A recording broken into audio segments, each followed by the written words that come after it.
Note, John is 4 colors, so those Pilgrim's Eyes do a lot of work. And by Pilgrim's Eyes, I mean Pilgrim's Eyes only has 1 in the deck.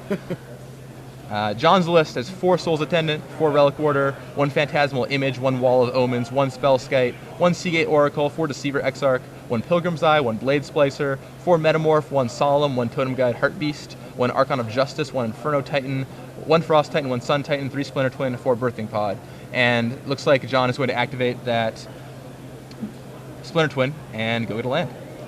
And as you can see, like in Quinn's hand, he has a Lightning Bolt, but he doesn't have any red mana at the time. It's kind of funny how the monocolored splash in a color is screwed right now, but John Loucks has everything he needs. Yep, so John finds an island there, and yeah, if Quinn gains access to that mountain, it could definitely put a damper on his Pilgrim's Eye plans. That Viserys here could help him dig for it, potentially, but we'll see what happens.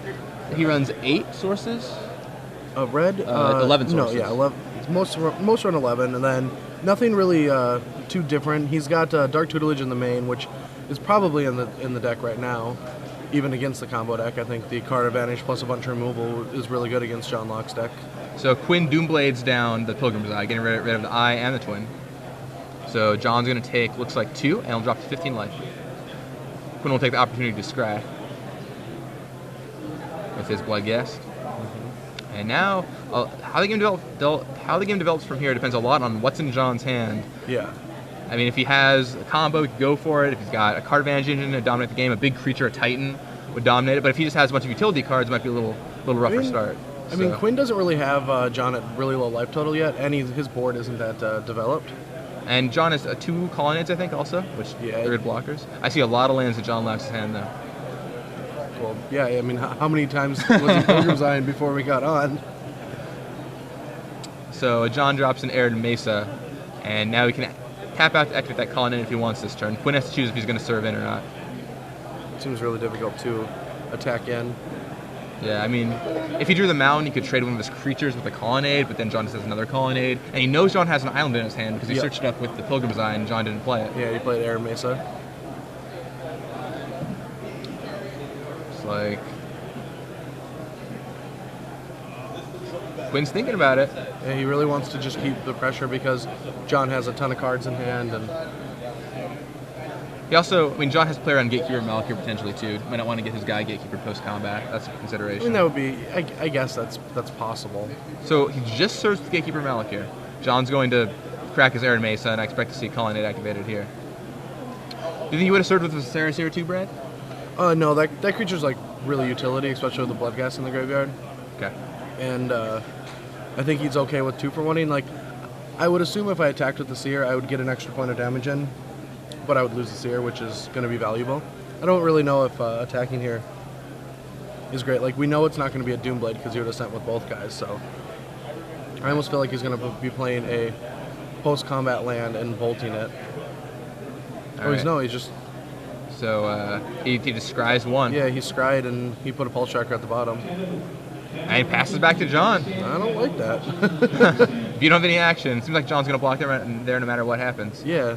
John peels another land, a Seachrome Coast this time. He's got a hand full of lands, but with the double Colonnade, that might be all he needs. I mean, he definitely gets multiple turns before anything goes bad right now. And Quinn just draws another land. He'll get his Blood Gas back. Looks like Arc Trail Lightning Bolt in Quinn's hand. Which would have been good against like the heavy creature draw of John. Yep. So John's going to crack that Terramorphic Expanse. Yeah, John's deck is just crazy. There's a Soul Attendant on top. Yeah, I was watching him play this the other night, and literally do anything you could think of in the format.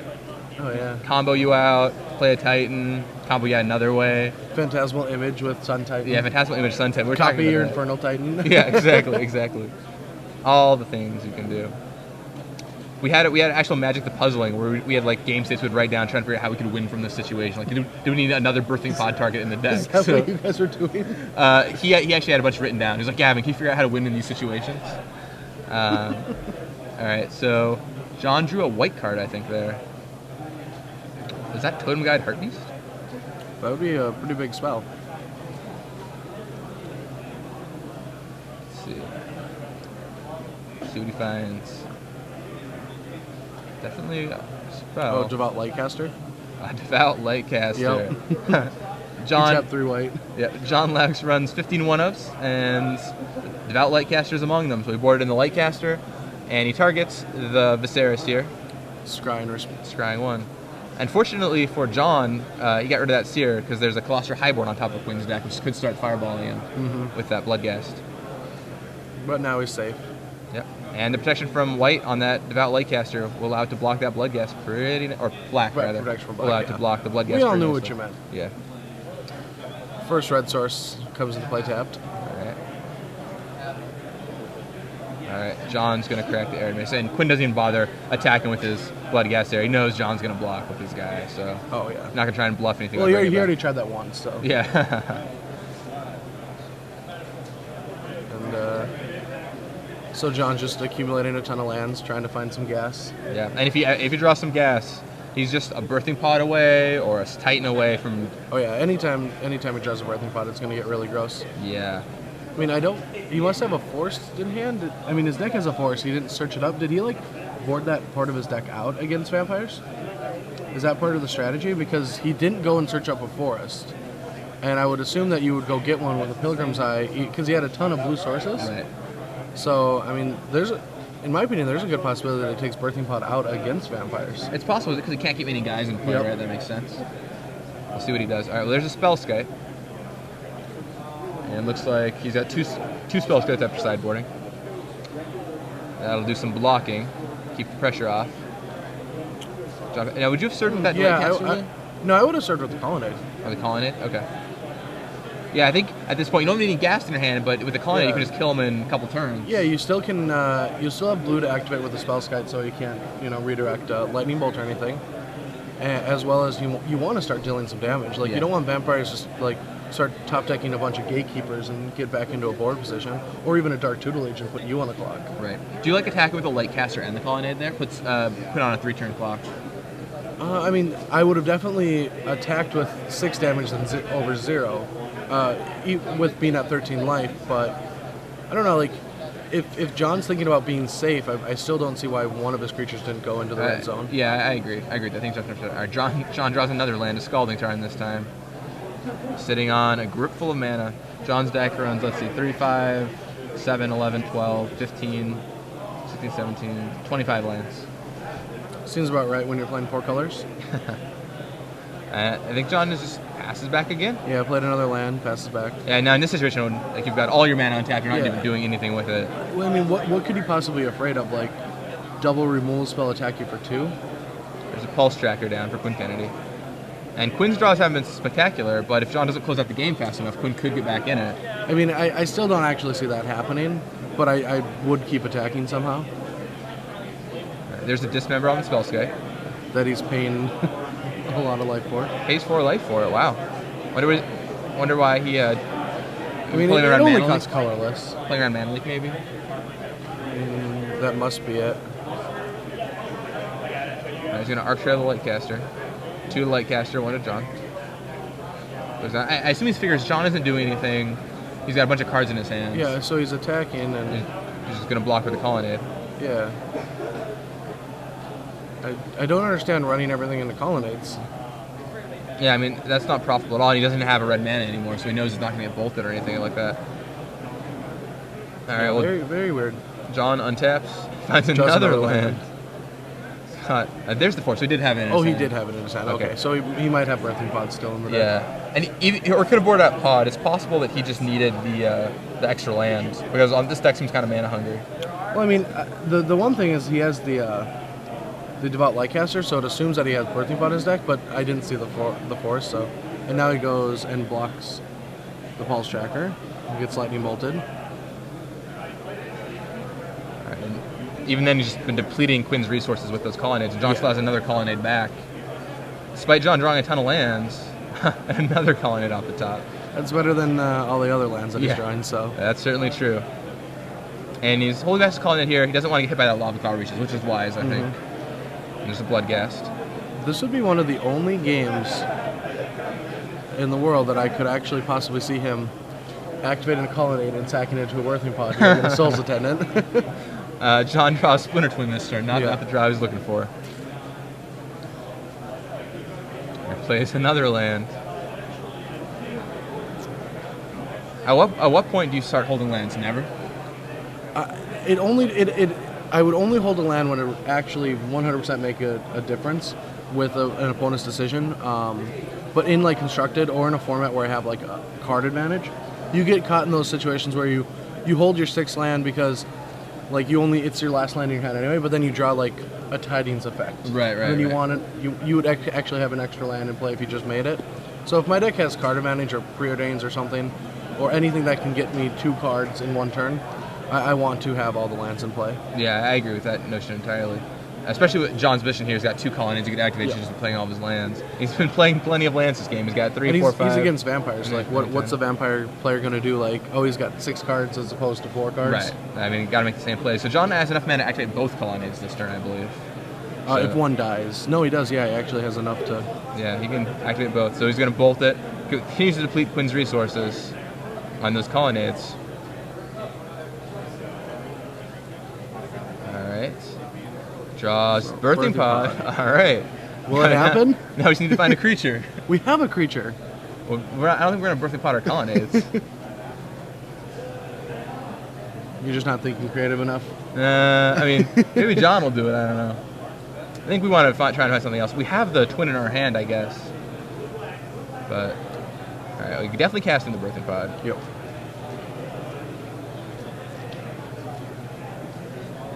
But, so if John draws a 2-drop, he can try and get the Deceiver combo active. Yeah, so John's just going to pass the turn. Quinn will crack his land. Get a Bloodghast back. I presume there's another Bloodghast in his graveyard, right? Yeah, I think he attacked with a Bloodghast into the colonnade last turn. Okay. Yeah, I hope there is. I don't think thinning there would be good if you didn't have one. Okay, yeah, there we go. He goes to find the Bloodghast. Comes back. John's sitting at 11 life. A little precarious, but he has that calling in to block this turn. So Quinn picks up the Birthing Pod. Dangerous card. It can do so many things. But not on your opponent's turn. Correct. Very much limited to your turn, not in response to instants. Gatekeeper Malakir drawn by Quinn. That's going to be really nice for him. Yeah, I was thinking if he drew a mountain, he was actually looking really good. But the Gatekeeper makes it really well, too. Caps 5. Activates the colonnade. He's going to block. Kill off on the Bloodghast.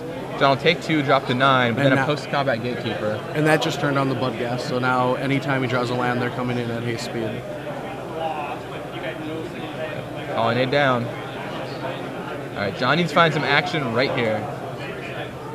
It looks like a Phyrexian Metamorph. Alright, that's something. So we can Metamorph a 2-drop, and then he can Birthing Pod? Birthing Pod it into a Deceiver Exarch, and then he's got the combo next turn.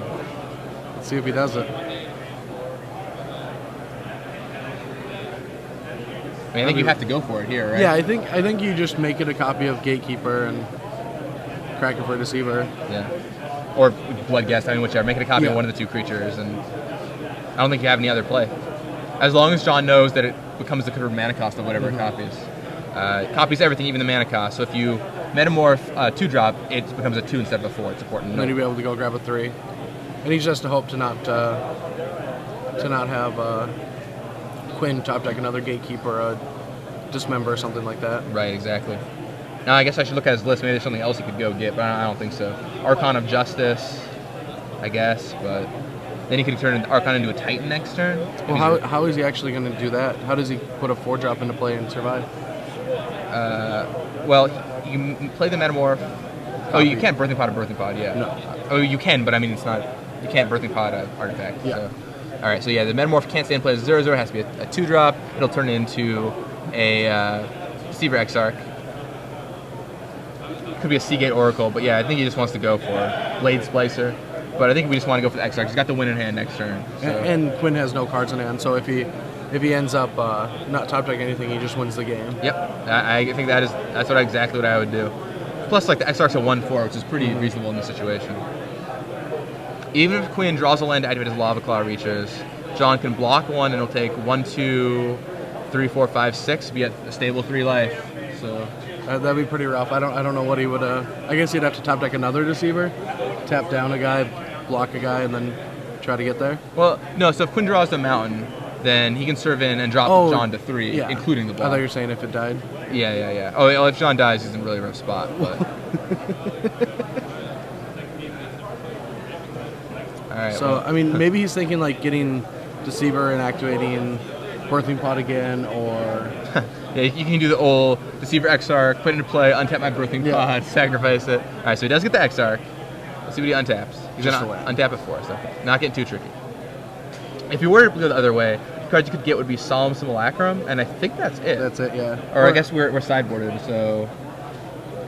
Tuck Scrapper, I don't think we have that one. Linvala, Keeper of Silence, probably not. So, yeah, I think you just keep the Exarch, go for the win next turn. Mm-hmm. I'm with you on that one.